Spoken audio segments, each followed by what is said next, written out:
जय हिंद दोस्तों। आज हम लोग पुनः आए हुए हैं एक ट्रिक की क्लास में। जैसा कि आप लोग को पता होगा कि डेली हम लोग ट्रिक का क्लास एक साइंस में लेकर आते हैं।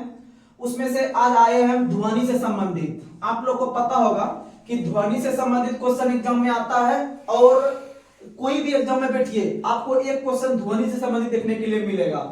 तो ध्वनि से संबंधित जो भी क्वेश्चन एग्जाम में डाउटफुल आता है एग्जाम की मतलब स्टूडेंट को, तो उस डाउट को क्लियर करने के लिए आज हम आए हुए हैं। आप लोग ध्यान दीजिएगा। तो आप लोग को पता होगा एक अपसर्प देखने के लिए मिलता है तरंग, एक सरब देखने के लिए मिलता है, एक परासरब।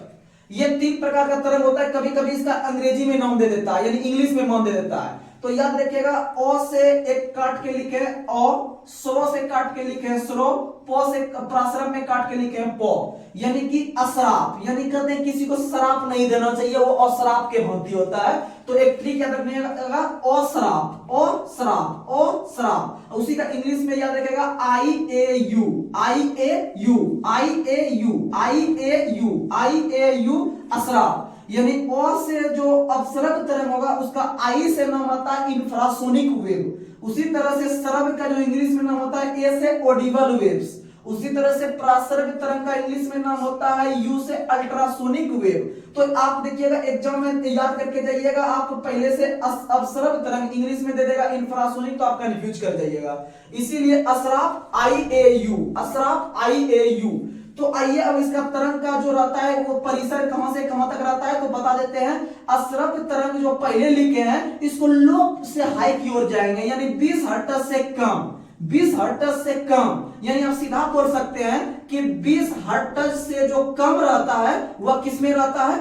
अपसरब। किस में रहता है? अपसरब। और 20 से 20,000 हर्ट्ज तक जो रहता है वो सेकंड वाला। देखिएगा, पहला 20 हर्ट्ज तक कवर किया, दूसरा 20 हर्ट्ज से 20,000 हर्ट्ज तक कवर किया, और तीसरा जो कवर करेगा प्रासरब वो करेगा 20,000 हर्ट्ज से प्लस, 20,000 हर्ट्ज से प्लस। देखिएगा, 20,000 पहला 20 हर्ट्ज से कम तक, दूसरा 20 हर्ट्ज से 20,000 हर्ट्ज तक, तीसरा 20,000 हर्ट्ज से प्लस। और देखिएगा 20 हर्ट्ज से सुनता है वो हमारा कान नहीं सुन सकता है, यह बड़े आकार के स्रोत से उत्पन्न किया जाता है ध्वनि। वहीं पर 20 हर्ट्ज से 20,000 हर्ट्ज मनुष्य सुनता है, ऑडिबल तरंग यानी बीच वाला मनुष्य सुनता है। और प्रासरब तरंग जो कुत्ता बिल्ली चमगादड़ के द्वारा सुना जाता है। और आगे इसी तरह का ट्रिक के लिए आप लोग बने रहिएगा और जो है कि चैनल को सब्सक्राइब करते रहिएगा। धन्यवाद।